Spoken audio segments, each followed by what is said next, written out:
uh-oh, I'm in trouble. I'm not happy. I don't need Elizabeth Warren or the government giving away my money. Calling Mike Bloomberg an oligarch has implications in this country that I think are unfair and unreasonable. I care.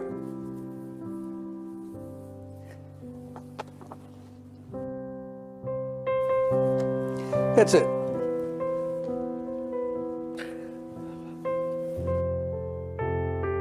It makes you think of some rich person who got their money off of oil in Russia, who's taking advantage of a broken and dysfunctional system. Bernie Sanders saying, the country's corrupt, our system's corrupt. Be careful about that language, Bernie. You know, be careful. Oh, well, I'm sorry.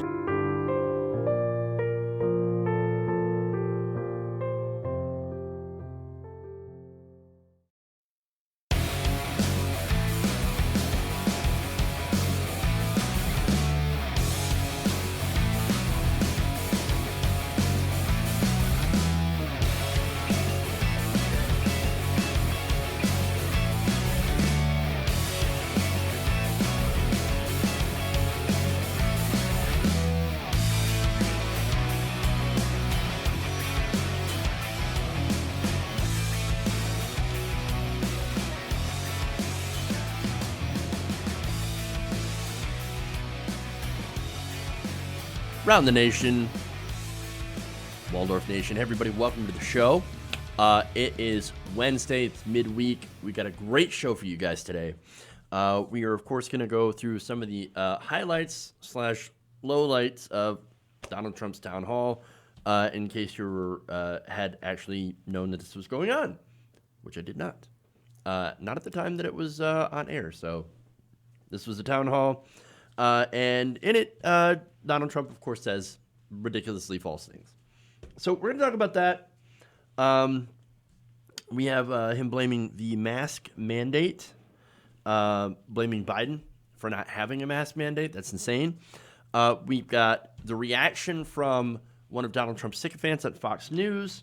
We also have anti-maskers invade a Target. I would assume a Walmart. I would have thought. But apparently, no, this was a Target. We're going to talk about that. And then we're going to shift gears and we're going to talk about the Democrats. We already have MSNBC blaming Bernie Sanders for the possibility of Biden losing Florida. So, awesome. That's great.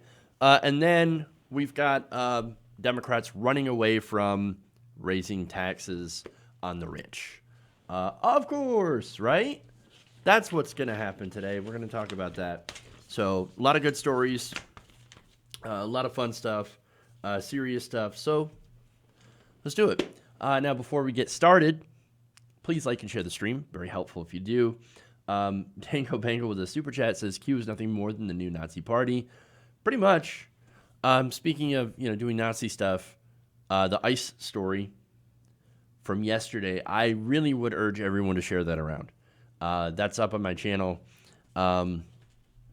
It's amazing. We're doing this. Our country's doing this, and nobody cares. Nobody cares at all. So it's horrible. All right. Anyway, please like and share. Very helpful. Also consider donating to our campaign in order to get some new infrastructure, mainly a new stream computer, which would help us out greatly. All right. Anyway, let's dive into it. Let's start out with the mask mandate, and of course, Trump blaming Biden. This is great.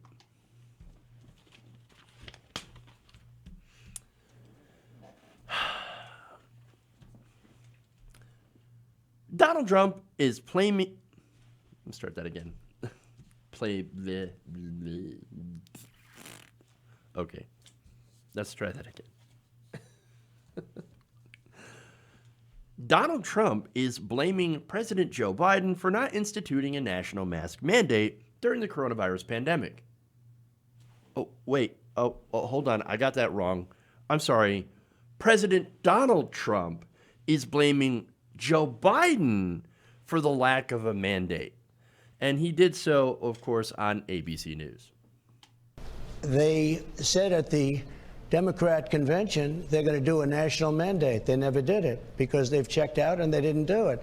And a good question is you ask, like Joe Biden, they said we're going to do a national mandate on masks. He's called on all governors to have them. It is a state responsibility. No, but he didn't do it. I mean, he never did it.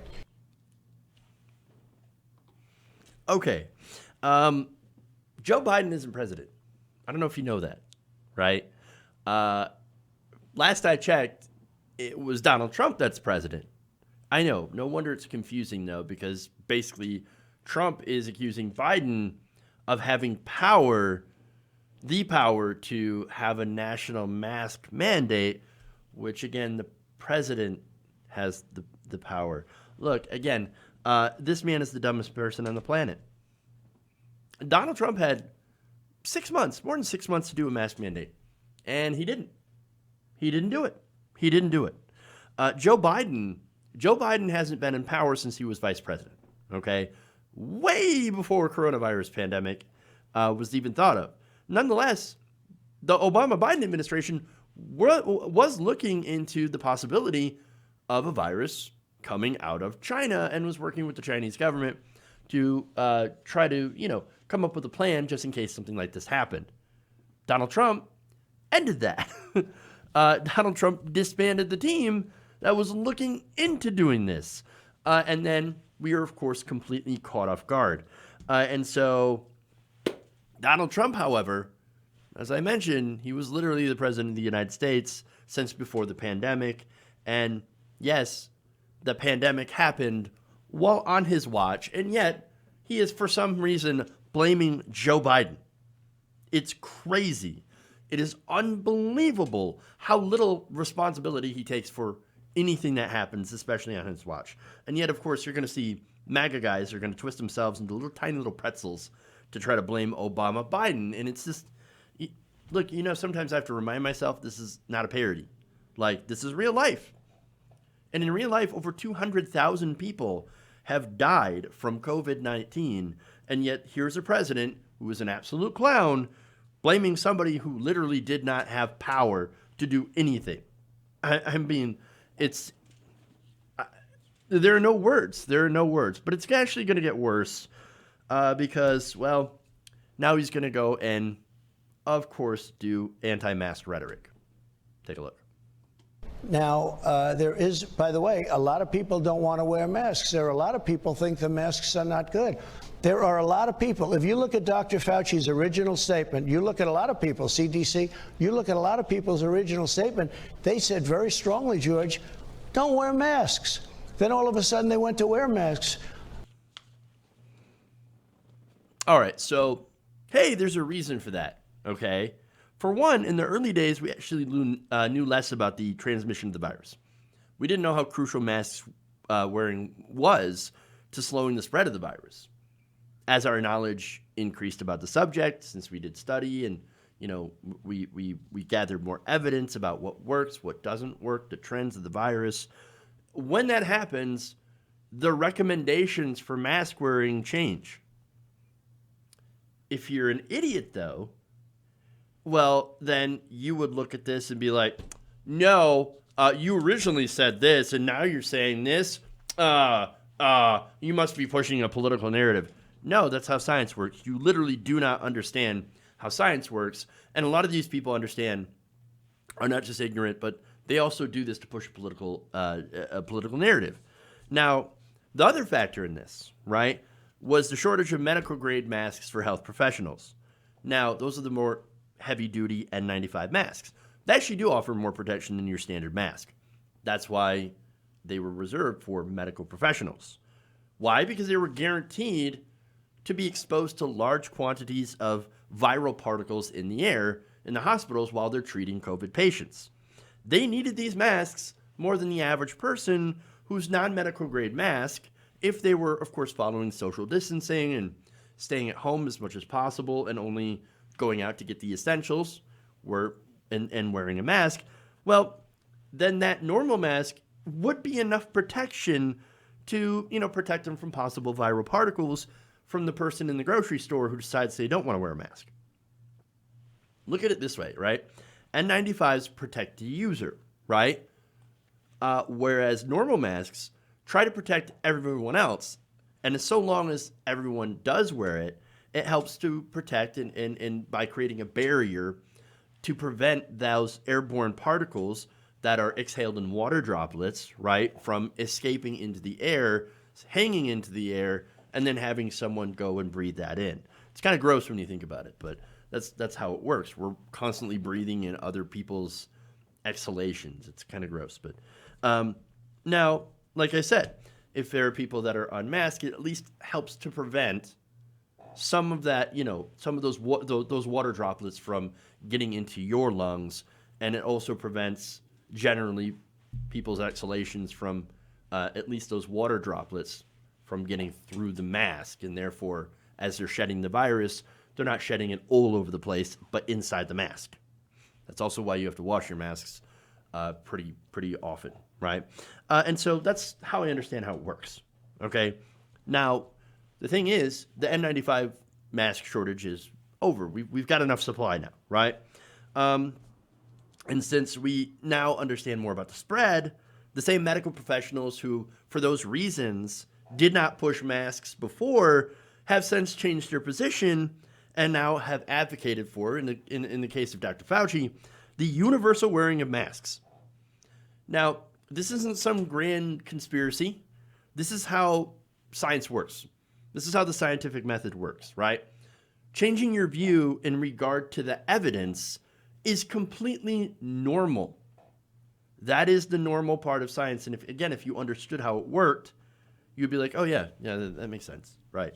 The more we know, obviously, right?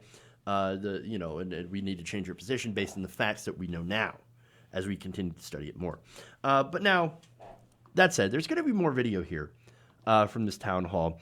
And this is basically going to be Donald Trump lying about his statements that were on tape that he made to Bob Woodward about whether or not he was downplaying the virus. Take a look. If you believe it's the president's responsibility to protect America, why would you downplay a pandemic that is known to disproportionately harm low-income families and minority communities? Yeah.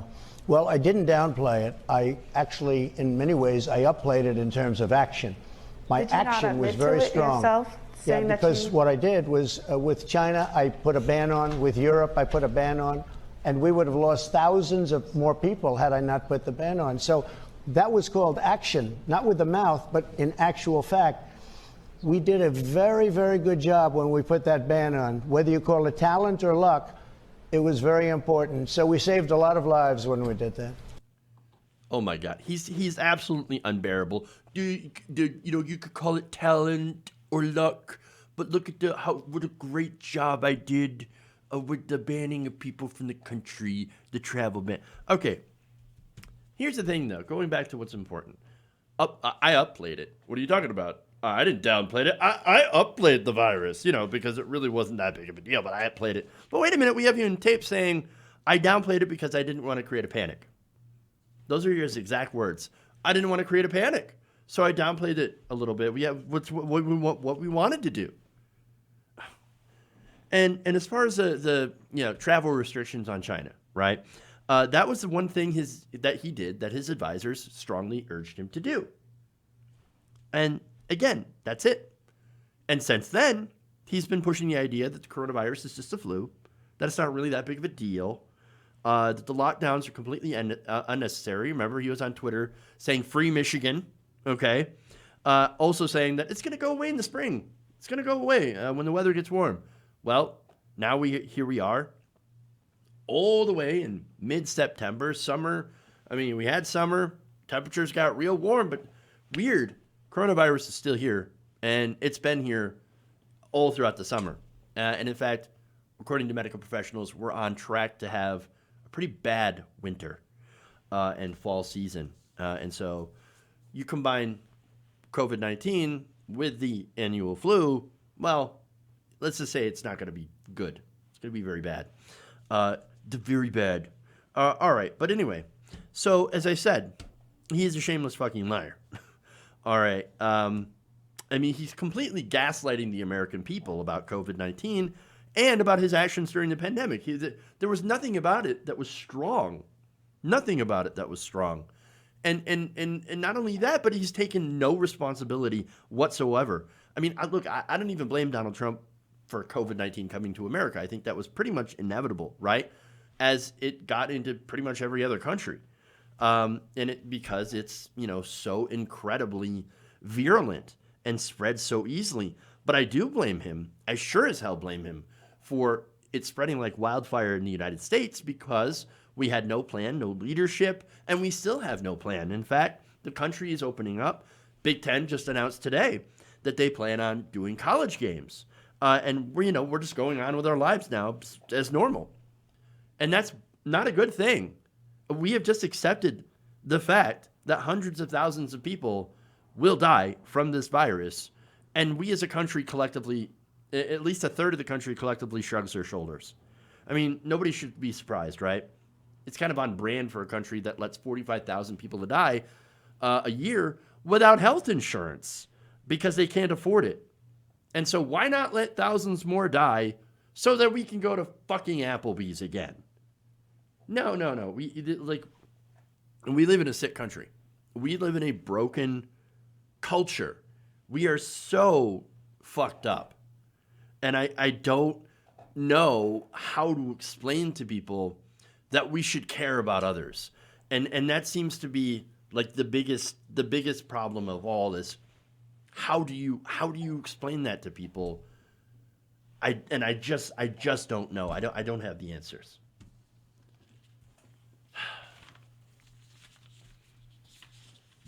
All right. Anyway, let's move on.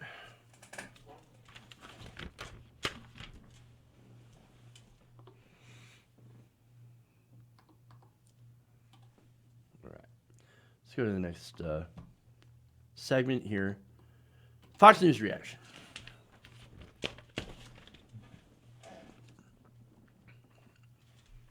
Fox News' Laura Ingraham was not happy about the recent ABC News town hall with Donald Trump and is now resorting to calling it an ambush. Take a look. These people voted for you last time around. Some voted for Hillary Clinton. Why did you throw vulnerable people like me under the bus? Why don't you support a mandate for national mask wearing? And why don't you wear a mask more often? Why would you downplay a pandemic that is known to disproportionately harm low-income families and minority communities? And then there was this moment. Should pre-existing conditions which Obamacare brought to fruition be removed? No. Please stop and let me finish my question, sir. Should that be removed? I hope you are taken seriously. I hope you are. And we are not going to hurt anything having to do with pre-existing conditions. They will not do that because they have socialized. I have to stop you there. You've been trying to strike down pre-existing conditions. I have it already, and it's a much better plan for you, and it's a much better plan. Joining me now is Tom Bevan, co-founder and president of Real Clear Politics, and John McLaughlin, Trump 2020 campaign pollster. John, I want to start with you. Now, I know the president loves mixing it up with everybody. He did the interview with Jonathan Swan. He did the 18 tapes of Bob Woodward. And now he did this. But this was an ambush, and Biden's not going to take any questions like this. He's not going to get any questions like this. So why did the president decide to do this, to open himself up to a room full of basically Trump resistance? All right, so loaded questions, obviously. The assumption that Biden's not going to get tough questions, I'm pretty sure he will. And the thing about that is they tend to treat Democrats worse than they do Republicans and ask them tougher questions. We've certainly seen that, of course, with Bernie Sanders. We saw that with Obama and all that. So, again, all this is pretty ridiculous, right? And so calling it an ambush when you actually have tough questions. And again, I don't see anything wrong with those questions. He's the commander-in-chief. He literally did downplay the virus. That's a fair question.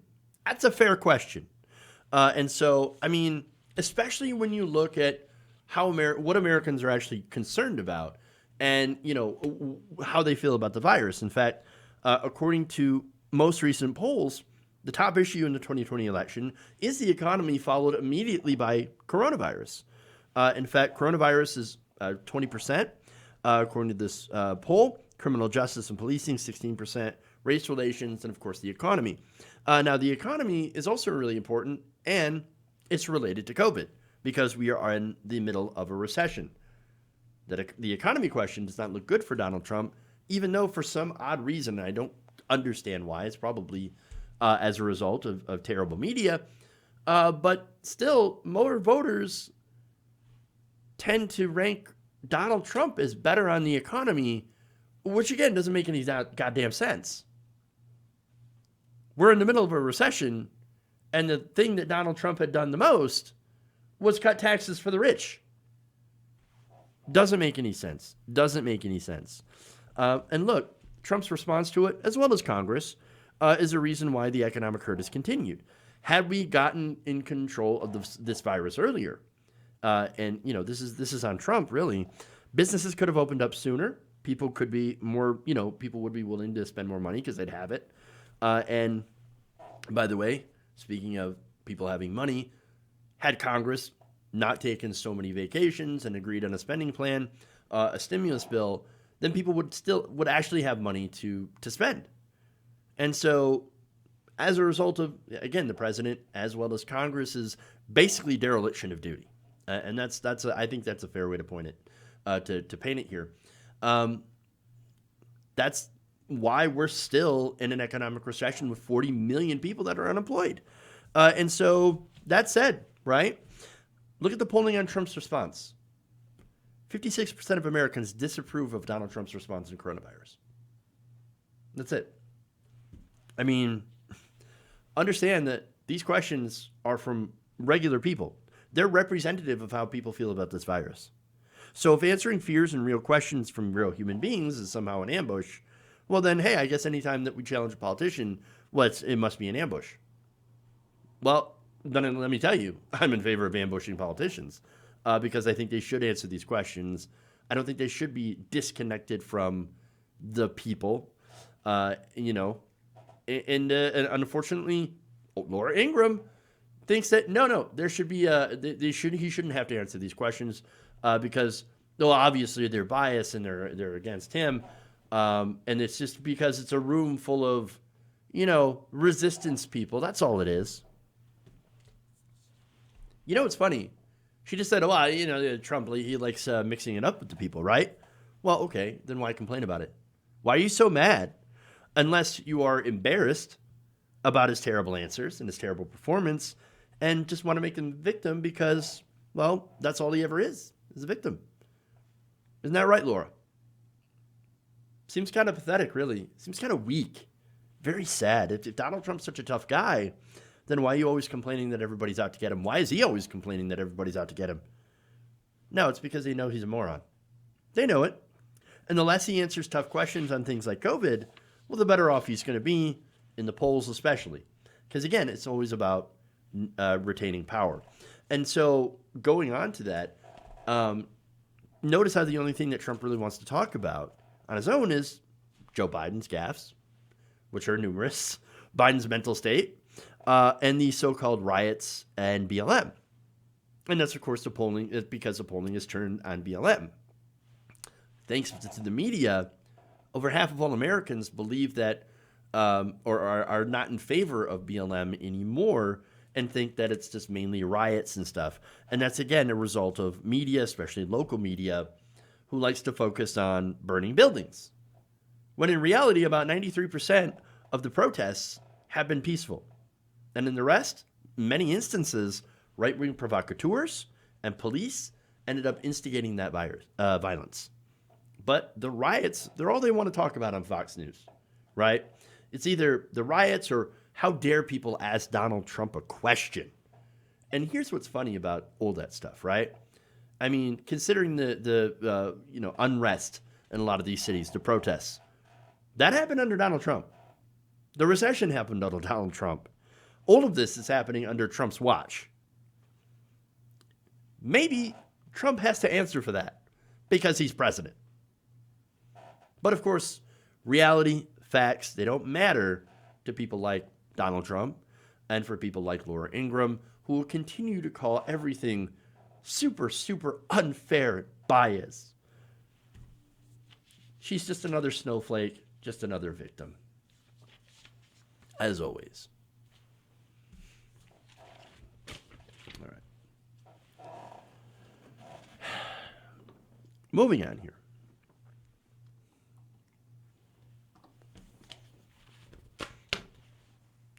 One more before we take a break.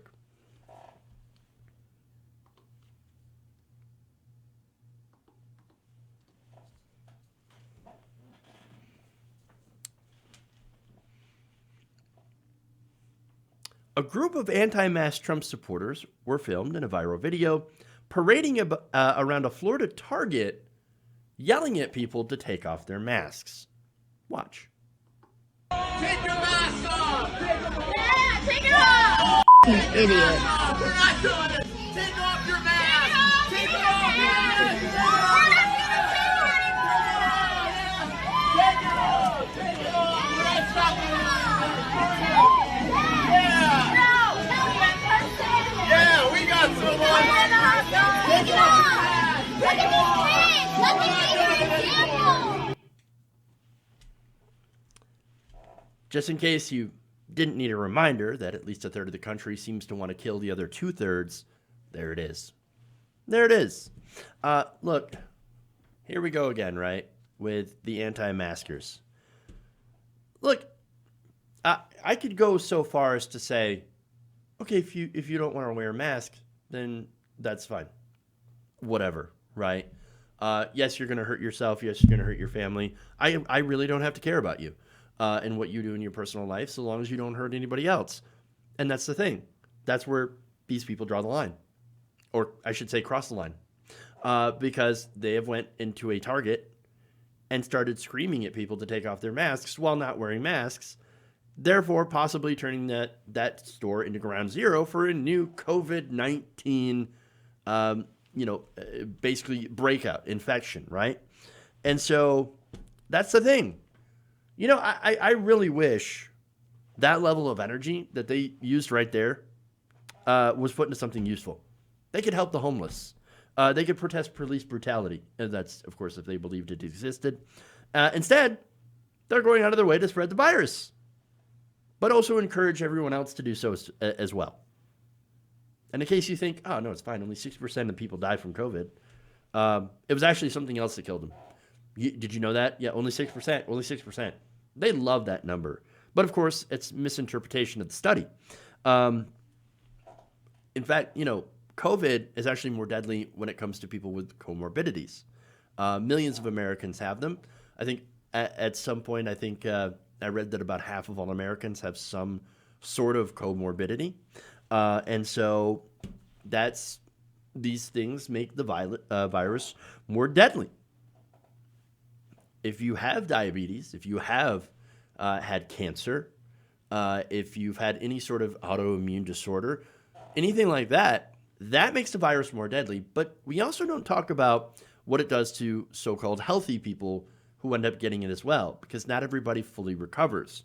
In fact, look, there's a lot of study that needs to be done about this, but so far the evidence of that people who recover from COVID-19 are often left with some comorbidities, if you will. Weakened immune systems, for example, which makes them, of course, vulnerable to more infections, like pneumonia, which is not good for somebody who just got over COVID-19 or could be reinfected with COVID-19. Not only that, but people with more severe infections might experience long-term damage when it comes to their lungs, their heart, their immune system, the brain, elsewhere. Anything that has that special receptor, I think it's A23 receptor, that this virus tends to target, which is in a lot of places in the human body. The virus can also have the opposite effect on the immune system. Instead of weakening it, it can cause parts of the immune system to become overactive and trigger harmful inflammation throughout the body, which again can damage your organs, specifically your heart, and that does not get repaired. Now, there are less deadly but pretty disastrous effects as well. According to certain studies, an increasing number of people have reported crippling exhaustion and malaise after, quote-unquote, recovering from the virus. One study of 143 people with COVID-19 discharged from a hospital in Rome found that 53% had reported fatigue and 43% had shortness of breath, an average of 2 months after their symptoms started. So that makes it very difficult to, of course, get back to work. It makes it very difficult for people to go and exercise again. And not only that, but a study of patients in China showed that 25% had abnormal lung function after 3 months, and that 16% were still fatigued. And so they show signs of what is known as chronic fatigue syndrome. Now, one person who is an infectious disease researcher at the Liverpool School of Tropical Medicine in the UK, a man named Paul Garner, experienced this firsthand. He explains his initial symptoms as being mild, right? But has since experienced what he called a roller coaster of ill health. Extreme emotion, it can cause depression, and utter exhaustion, mind fog, and a new symptom seemed to have cropped up every single day, ranging from breathlessness to arthritis in his hands. This virus, not a joke, right? It's not a joke. And studies have shown that wearing masks is probably the easiest and best thing a person can do to protect not only themselves, but others as well. Unfortunately, in America, people are not only not doing it, but they're reveling in the fact that they're not doing it because they've turned it into a political issue. That, it basically, the less you wear a mask around, the more fervent your Trump support is. And that's what it's unfortunately turned into. And for Trump supporters, wearing a mask makes you some sort of Democrat, cheap Soros, loving Marxist, socialist, communist, end of the world, pedophile, all this horrible stuff, right? And it's just, it's really something to see. Just the absolute ignorance that's going on on the right when it comes to masks.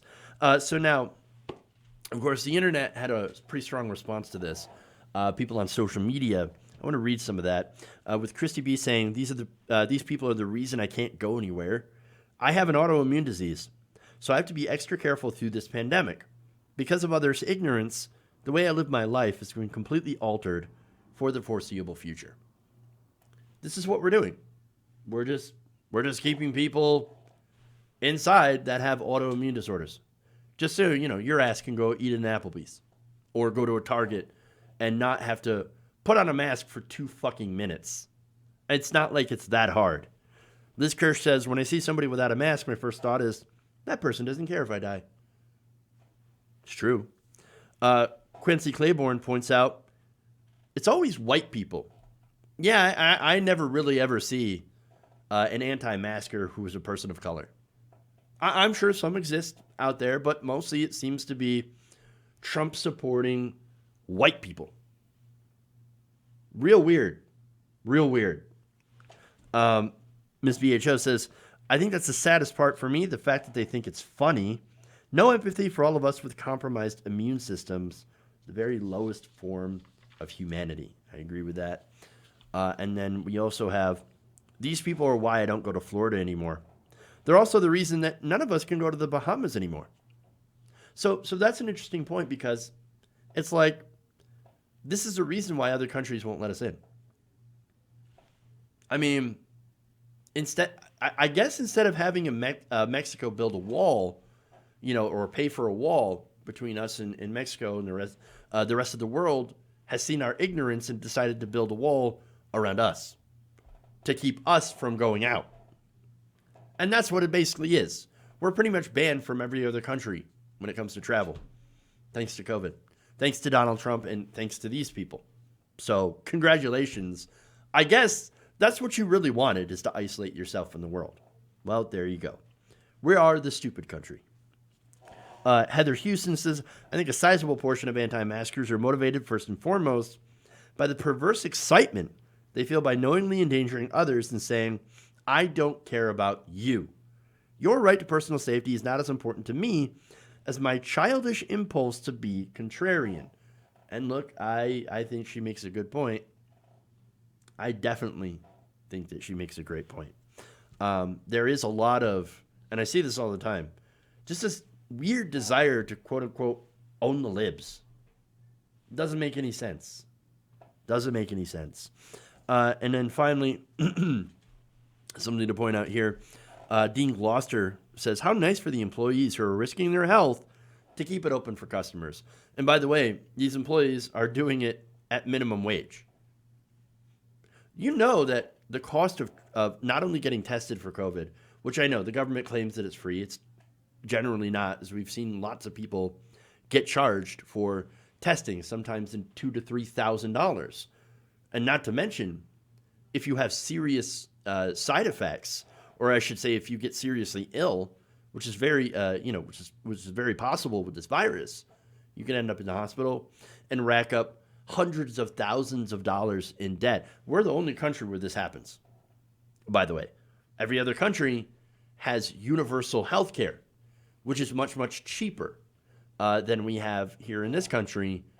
In America, hundreds of thousands of dollars. You will literally go bankrupt if you get sick by, ironically, by people like this who will run up in a Target, without the masks, spread COVID all over the place. You get sick, and you're on the hook for hundreds of thousands of dollars if you're lucky enough to survive. And if you are, you end up with these long-term illnesses, long-term problems that will end up costing you more money in the long run. And again, we're the only country in the world that does this. It's funny.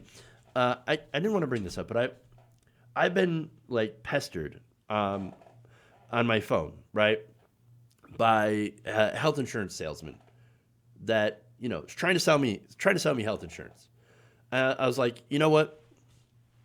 I said, look, I'm not interested in that right now. Health insurance is too expensive. I think private insurance should be abolished, and we should all do Medicare for all. This a-hole responds to me back and says, well, how are you going to pay for it? I had some choice words, right? And I explained exactly how it is that we cannot afford our current system, and that we actually would save money if we had a Medicare for all single payer system. And of course, I'm pretty sure that person is never going to text me again. But it's that ignorance, it's the same ignorance that we see in a lot of these anti-maskers. And so it's just, again, it's total selfishness as well. I mean, look, they have a selfish ideology. And that ideology is conservatism, or what we call Trumpism, right? They don't, it must be nice to be a conservative because you don't have to give a shit about anybody. It must be pleasant, right?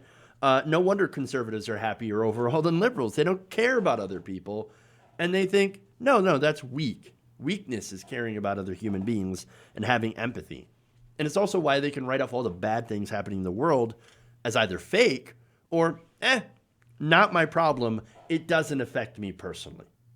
And that's what it is. And as far as Trump supporters go, I think I've said this before, they're not a political movement. What they are is just a death cult. All right. I'm going to take a break.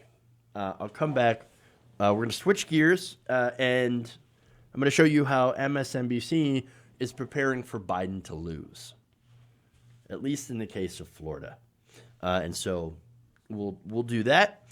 And then I'll go after wealthy Democrats for backing off on increasing taxes on the rich. So stay right here. Round the Nation. Be right back.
Tighten up my meat. I like my meat tight. There's some whores in this house.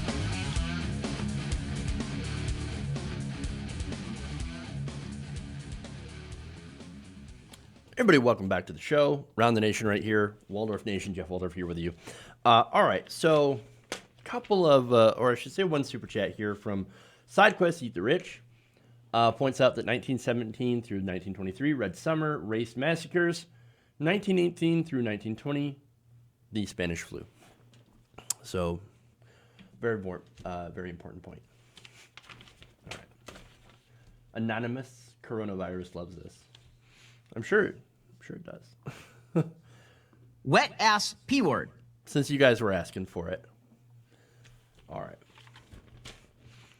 Let's, I don't have time to go and look up the members for the day or patrons, but I want to thank you all anyway for supporting us. But I want to get to this next segment here. It's MSNBC blaming Bernie Sanders for Biden's lack of support among the Latino community. This is just amazing stuff. Let's see. Let me just get to write the video here. All right.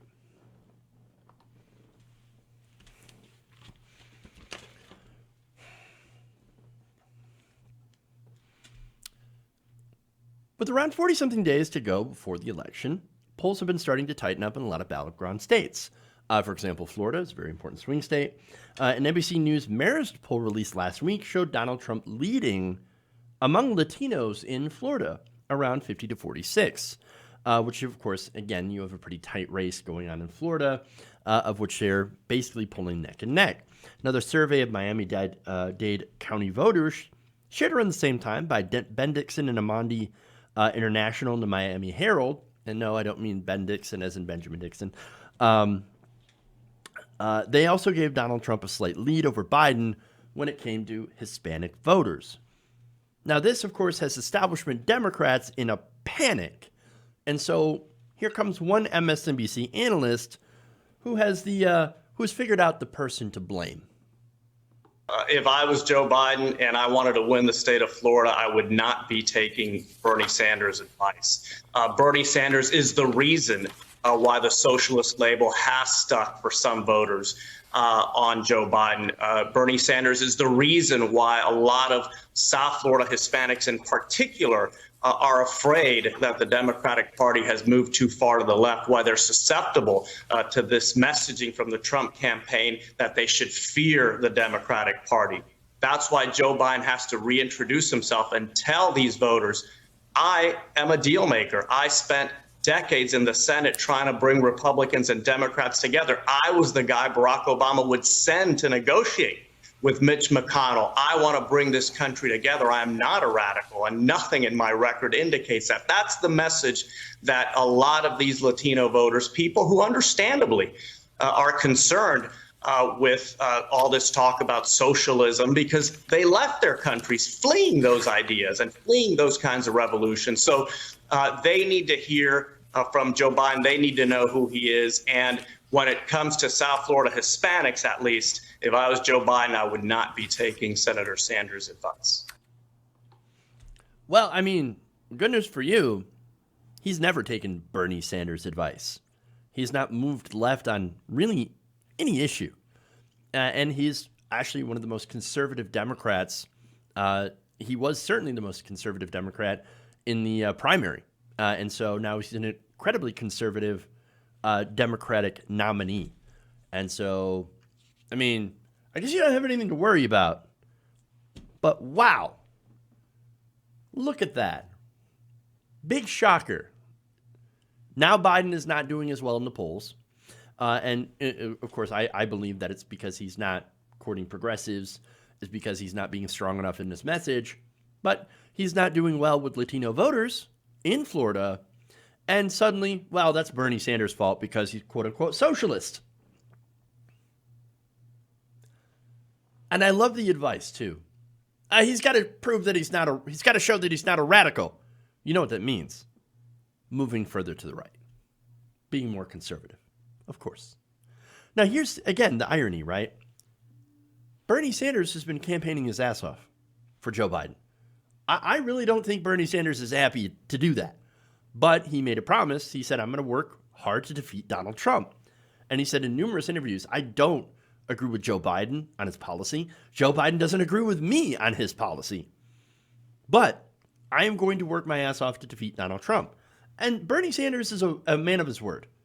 And so, you know, look, that for that reason alone, he's got respect from me. And of course, for many other reasons as well, because I agree with Bernie Sanders on his issues. And so it's insane for this MSNBC guy to come out and say, well, it's all Bernie's fault. If you lose, if you know, Joe Biden loses Florida, it doesn't have anything to do with what we were doing. Oh, no. But like, here's the thing, right, about Hispanics in Florida. There are a lot of Cubans in Florida, right? And look, generally these people tend to be more conservative. They generally tend to vote for Republicans in fairly large numbers, right? So my question is, why are you going to focus on that community that's never going to vote for you in the first place? There are people who are progressives in Florida that Biden could appeal to. Because, again, you're not going to win the conservatives in Cuba. In Florida. The Cubans in Florida. But, again, you could win over with progressives. You could. If you try. I mean, look, Latinos are they're obviously not a monolith, right? Just like black voters, they're not a monolith. Turns out younger Hispanic voters went for Bernie Sanders massively, overwhelmingly in the primary over Joe Biden, right? Now, he also had a huge lead with Latinos in Texas and California. Why? It's because he worked for it. A lot of young Latino supporters, told The Guardian that they were drawn to Bernie Sanders because of his policies, his promise to do Medicare for all and to do free college tuition. It turns out those are really important policies to that community as well. Because of course it's an important, these are important policies. And understand, like, there's just, I guess it's this trope, right? And it seems a little bit racist, that old Latinos care about is immigration. Immigration is an important issue, right?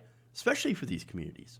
But at the same time, they also care about minimum wage, right? Living wage. Care about, healthcare, as the majority of the country does, right? And they also care about college tuition, because right now student loan debt is crushing young people, but especially crushing communities of color. I mean, African Americans are a great example of that. They actually have much more student loan debt because they're trying extremely hard to get out of some of those terrible conditions in some of the inner city communities, right? And so they take out more debt, and they often actually get paid less than their white counterparts because of systemic racism. And so student loan reform, very, very important. Getting rid of student loan debt. Wiping it out completely, canceling the debt, and making college free for every single person. So that's what Bernie Sanders was in favor of. That is not what Joe Biden is in favor of. So he said he would not do that stuff. So yes, he's lost progressives, and he never had these conservative Florida, Cubans that live in Florida. And so, but here's the thing. Again, going back to the point where he's like, they think he's socialist. Socialism scares them, right? The right wing will always use socialism as a smear, right? They will say, oh, look at the Democrats with their scary socialism, right? I remember being told, well, we can't vote for Bernie Sanders. We can't have Bernie Sanders as our nominee because they're going to call him a socialist and a communist. And they're going to say, oh, look at him. He'll never win Florida because Fidel Castro, right? And communism and all that stuff. Well, look at Joe Biden. He's not doing very well in Florida, tied with Trump, losing Latinos to Trump, and also being called a scary socialist. It's almost as if we were right. Like, when we pointed out that ridiculous point. But, like, it's funny because I wish Biden were half as socialist as the right wing paints him as. Maybe we'd actually have at least a public option, right? And because here's the thing, the Biden campaign, you could say, well, wait a minute, they're in favor of a public option, right? They're backing off from that. And they're also backing off from more taxes on the rich. So, but here's the thing about this guy. I think this is an attempt to lay the groundwork in case Joe Biden loses Florida and possibly loses the election. Again, Florida is an important swing state for the Electoral College. Biden needs to win it.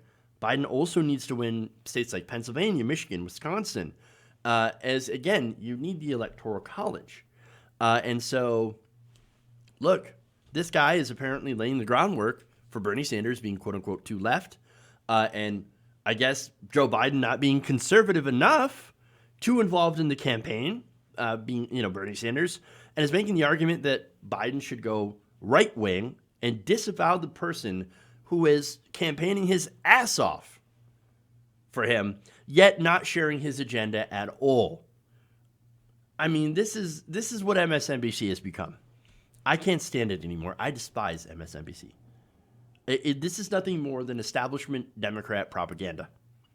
There's only a couple of hosts out there. They're halfway decent. You've got Chris Hayes and Ari Melber, right? Who's a little bit more lefty than he tries to present himself, but it slips out now and then. And look, but the network itself is wholly against progressives like Bernie Sanders. And look, if Biden loses, again, they've got their excuses lined up. And a lot of it involves Bernie Sanders, as well as the left, as well as people on Twitter, as well as the Russians. And, if only all that didn't exist, then maybe we would actually win. And if the Democrats were more like Republicans, well, then they could actually win. So that means the Democrats need to be going further to the right. That's what we see on MSNBC. That's what we see. And it's absolutely disgusting. It is a garbage network. It is trash. And it, gives you brainworms, basically. All right. So let me give you the real details on what's going on.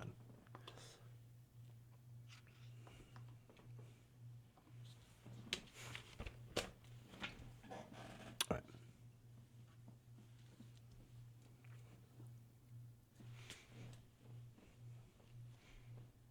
Ever since Donald Trump was elected, Democrats have railed against the Trump tax scam, which is, of course, Donald Trump's tax law that he got passed in 2017. And so now Democrats have promised to try to reverse that legislation, the same one that gave trillions of dollars to the richest Americans, corporations in this country. Suddenly, though, now that the election is pretty near and Joe Biden is looking like he could be the next president of the United States, that there could be a blue wave, now, interestingly enough, congressional Democrats are backing away from raising taxes on the rich. Now, according to The Hill, there's a report here that says that Senate Democrats have suggested that they could move quickly on the issue, but now say they are likely to delay standalone tax legislation if Democratic nominee Joe Biden is elected president and the party controls the House and the Senate. So if we get Biden and a blue wave, here's Democrats going on the record and saying, reverse Trump tax cuts for the rich? Nah, we're not going to do that. No. Now, the article says that their priority would be something else. They say, our priority will be spending on creating jobs and raising wages, investments in green technology and infrastructure, and a national plan to contain coronavirus pandemic. Well, that's all well and good, right? But, anytime any Democrat's going to come up with a plan to do any of that stuff, the immediate question is, well, how are you going to pay for it? I mean, that's the question we constantly heard during the primaries whenever Bernie Sanders or any other politician brought up a plan. Mainly it was, of course, Bernie Sanders with the most ambitious plans, but they were asked over and over, how are you going to pay for it? How are you going to pay for it? How are you going to pay for it? How are you going to pay for it? How are you going to pay for it? It's a constant refrain, constant. And so, well, one idea is to reverse the Trump tax cuts, which I thought pretty much all Democrats agreed with, right? Even if they, don't go the Bernie Sanders or Elizabeth Warren route of introducing a wealth tax, which is immensely popular with the American people, by the way. At least you could reverse the Trump tax cuts and bring us back to the Obama-era taxes, which, again, tax the higher earners and corporations a little bit more than they have now. In fact, our corporate tax rate was 28%. Now it's 21% under Donald Trump. And in some cases, effectively nothing for companies like Amazon, for example. And so, I mean, okay, how are you going to do these things then if you're going to constantly be screamed at by Republicans who are already starting to talk about this in the guise of course, coronavirus relief or I should say in the context of coronavirus relief in the guise of, but what about the deficit? We got to do something about the debt and the deficit. You don't understand. That's why we can't help the American people, even though we gave trillions of dollars to the banks and largest corporations in our, coronavirus relief bill, the CARES Act. Well, that fight is going to begin very soon, in which I do believe Democrats will fold. Because it's happened every time. Every time the Republicans bring it up and say, look at the deficit. We can't obviously do new spending. And we, of course, can't raise taxes. So we're just going to have to cut. We're going to have to do more austerity. And that's when, of course, Democrats say, oh, yes, sir. Well, that's exactly what we're going to have to do. And look, there's a reason, right? It's not just because Democrats are terrible at politics, which I'm going to say they are in general, right? Democratic politicians, terrible at politics. But also because many of the people who are Democratic politicians are wealthy themselves and would see their own taxes go up if the Trump tax cuts were reversed. In fact, one of them is Dianne Feinstein.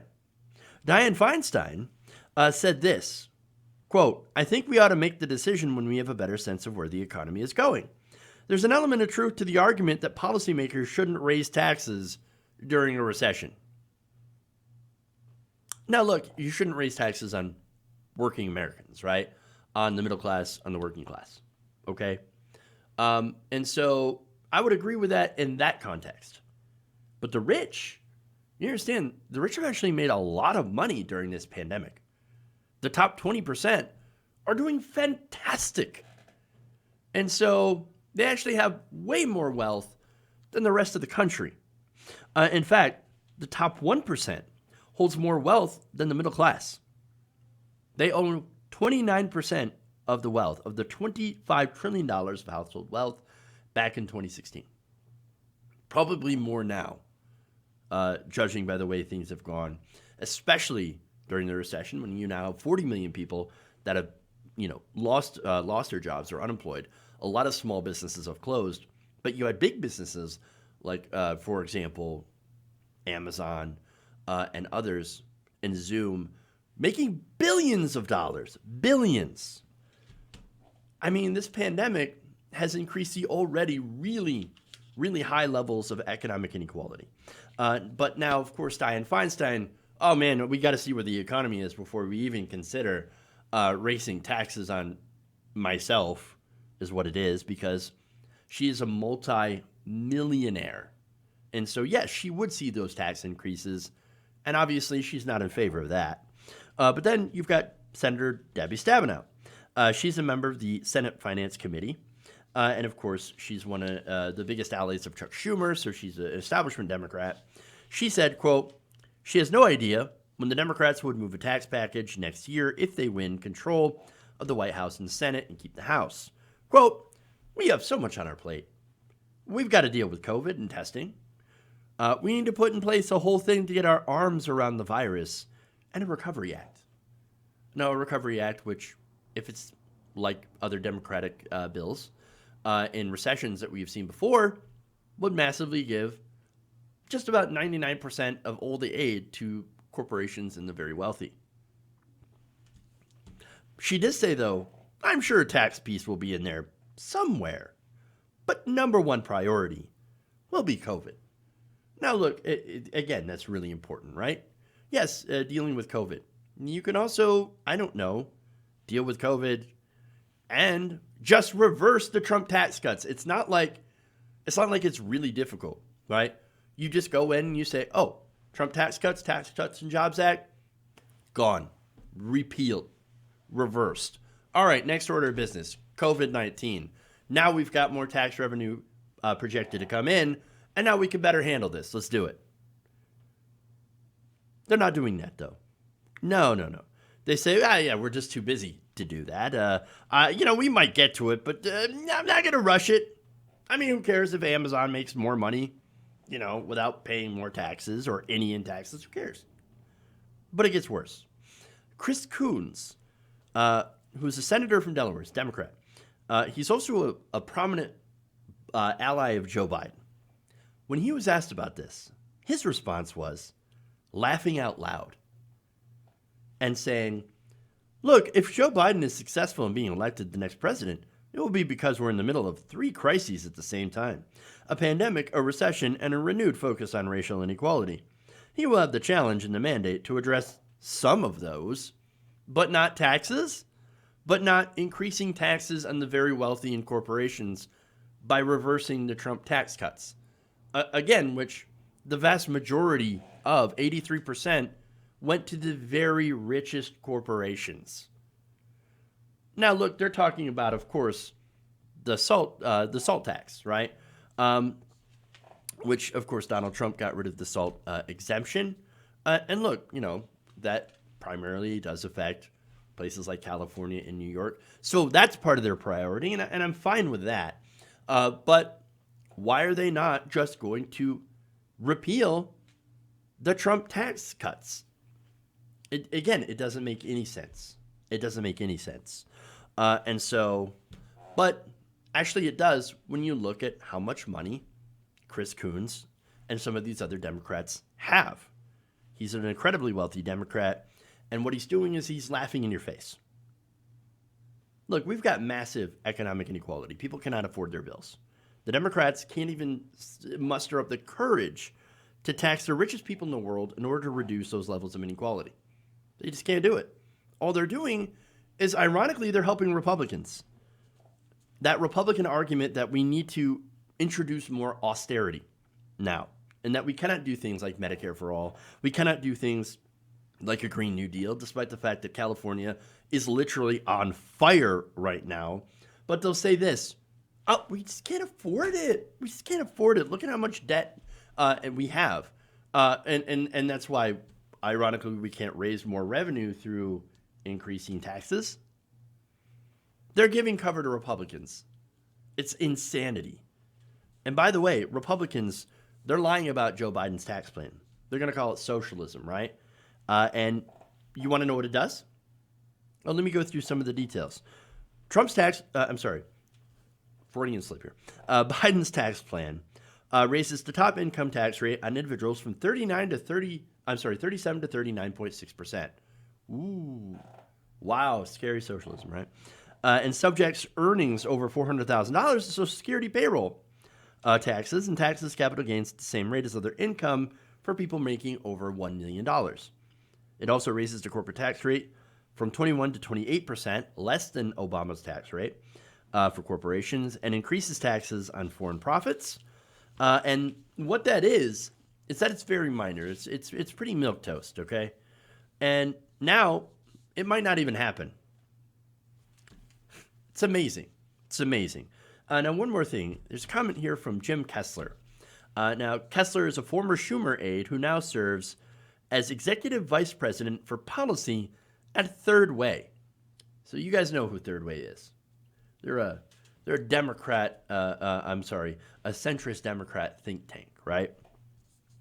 Now, he said, quote, "I expect at some point there's going to be an increase in taxes to pay for it. I just don't know when in the order it's going to be. They'll look at where the economy is in that moment and what needs to be done, and it will be to pay for certain things." Here's the thing, okay? When you're dealing with the top 20%, and especially the top 1%, the economy's never been better for them. And this is at a time where 40 million, like I said, are unemployed. Millions have lost their health insurance. They can't afford it. The food banks, lines have stretched around blocks for miles for food banks in some instances. And yet, Amazon, Jeff Bezos, as well as other, billionaires, corporations, made $637 billion during the pandemic. Profits have exploded. And yet, these idiots at Third Way, they're like, we have to see where the economy is before we even consider raising taxes on the people that just made $637 billion in a pandemic. But look, this isn't an accident. It's the donors. It's the donors and the politicians who are so disconnected from regular people, i.e. Nancy Pelosi and her fancy ice cream. Those people, again, a tax on the rich would be a tax on them because they are rich. And so it would also be a tax on the people who fund their campaigns, who write the campaign checks. And that's why they're not going to do this. That's why they're backing off. And it's because of the corruption. Our government has been captured by the donors. And now if we ever want to get anything good for the American people, like, for example, universal health care, we've got to end that corruption. We've got to get the money out of politics and elect progressives who do not serve the donors, but who actually serve human beings. Look, I'm not saying that we should let Donald Trump win, right?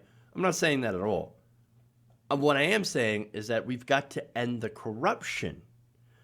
We've got to, target the donors and, target it with, like, our demands, maybe like an amendment or something like that to the Constitution to be able to divorce the donors from the political process and get the money and get that corruption out of our government so that we can actually have it back so it can serve us again.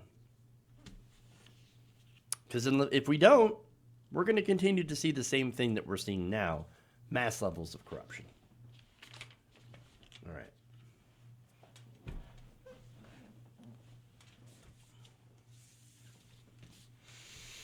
All right. Dango Bango, by the way.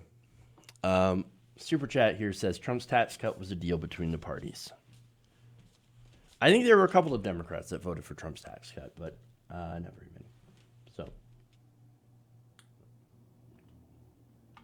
All right. There's a couple of comments here.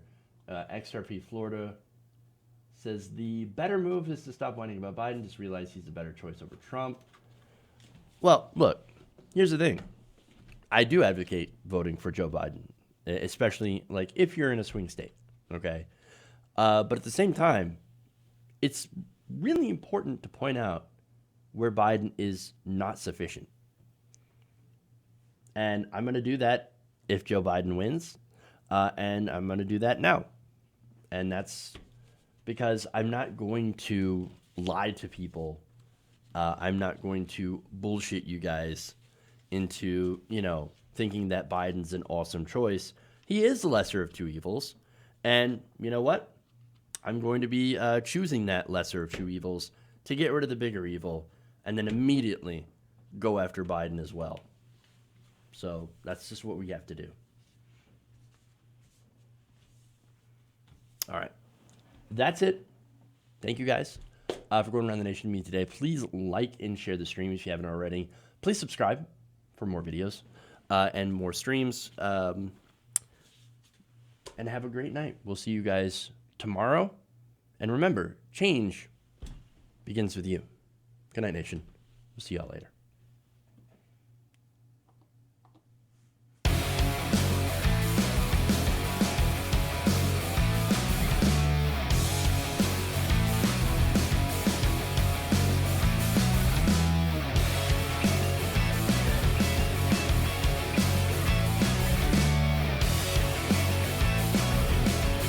Please clap. I like my meat tight.